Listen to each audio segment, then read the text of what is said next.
امریکہ اور اسرائیل کے رات گئے تہران پر شدید حملوں میں سرکاری انفراسٹرکچر کو نشانہ بنایا گیا۔ ایرانی میڈیا کے مطابق دوا سازی کے تحقیقی شعبے کو تباہ کر دیا گیا ہے، جس سے قومی طبی سپلائی چین کو دھچکا پہنچا ہے۔ رپورٹس کے مطابق لرستان کے پہاڑی علاقے میں امریکی اور اسرائیلی حملے میں 4 افراد شہید جبکہ 3 زخمی ہو گئے۔ دوسری جانب بندرگاہوں پر بھی حملے کیے جا رہے ہیں، جہاں 5 افراد زخمی ہونے کے اطلاعات ہیں۔ امریکی اور اسرائیلی حملے میں سابق ایرانی وزیر خارجہ کمال خیراسی شدید زخمی جبکہ اہلیہ شہید ہو گئی۔ تہران کے ہسپتال پر بھی امریکی اور اسرائیلی حملوں میں 10 نرسیں شہید ہو گئیں۔ ادھر تہران پر اسرائیل نے گزشتہ 2 روز میں 400 سے زائد فضائی حملوں کا دعویٰ کیا، جن میں متعدد انفراسٹرکچر اور دفاعی تنصیبات کو نشانہ بنانے کا کہا گیا ہے۔ پاسداران انقلاب کی جانب سے آپریشن وعدہ صادق چہارم کے تحت خطے میں امریکی اور اسرائیلی اہداف پر حملوں کی 79ویں لہر کا آغاز۔ پاسداران انقلاب کے مطابق حملوں میں 100 سے زائد بھاری میزائل، حملہ آور ڈرونز اور 200 راکٹس فائر کیے گئے۔ تل ابیب سمیت مختلف علاقوں میں میزائل گرنے سے نقصانات، بنکرز کی طرف دوڑنے والے 6 یہودی آبادکار زخمی ہو گئے جبکہ 1 ہلاک ہوا۔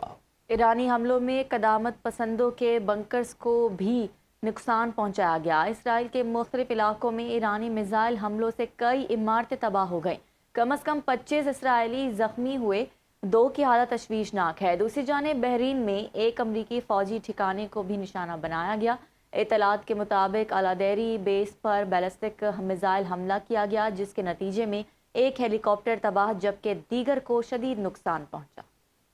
ایران کا متحدہ عرب امارات میں 37 امریکی فوجیوں کو ہلاک کرنے کا دعویٰ۔ ایرانی فوج کی ترجمان کے مطابق پاسداران انقلاب نے UAE میں خفیہ مقام پر جاری امریکی فوجیوں کی میٹنگ کے مقام کو ہدف بنایا۔ اسرائیلی حکومت کے تیل بردار ٹینکر کو بھی ہدف بنایا گیا۔ خلیج فارس میں نشانہ بنائے گئے آئل ٹینکر میں آگ بھڑک اٹھی۔ ایرانی فوج کا خطے میں موجود امریکی عسکری تنصیبات، اواکس طیاروں اور ری فیولنگ جہازوں کے مقامات کو ڈرون سے نشانہ بنانے کا دعویٰ۔ ایرانی فوج کے مطابق صہیونی حکومت اور امریکہ کی جانب سے ایران کے رہائشی اور غیر عسکری علاقوں پر وحشیانہ فضائی حملوں کے جواب میں ایرانی فوج نے ڈرون کارروائیوں کے ذریعے بن گوریان ایئرپورٹ پر موجود امریکی اواکس اور ری فیولنگ طیاروں کے مقامات، ریڈار مراکز اور متحدہ عرب امارات میں موجود الیکٹرانک وارفیئر سائٹس کو نشانہ بنایا ہے۔ حملے میں 2000 کلومیٹر تک پرواز کرنے کی صلاحیت رکھنے والے جدید آرچ-2 ڈرونز استعمال کیے گئے۔ مشرق وسطیٰ میں جاری کشیدگی اور جنگی صورتحال، یورپ میں آئندہ ماہ سے جیٹ فیول کی ممکنہ قلت کا خدشہ۔ رپورٹس کے مطابق مئی اور جون کے دوران جیٹ فیول کی سپلائی کا تقریباً 25% حصہ متاثر ہو سکتا ہے، جس سے فضائی آپریشنز پر دباؤ بڑھنے کا امکان ہے۔ ممکنہ بحران سے نمٹنے کے لیے متبادل منصوبے تیار کیے جا رہے ہیں۔ صورتحال کے پیش نظر یورپی فضائی صنعت غیر یقینی صورتحال سے دوچار ہے۔ آئندہ ہفتے نہایت اہم قرار دیے جا رہے ہیں۔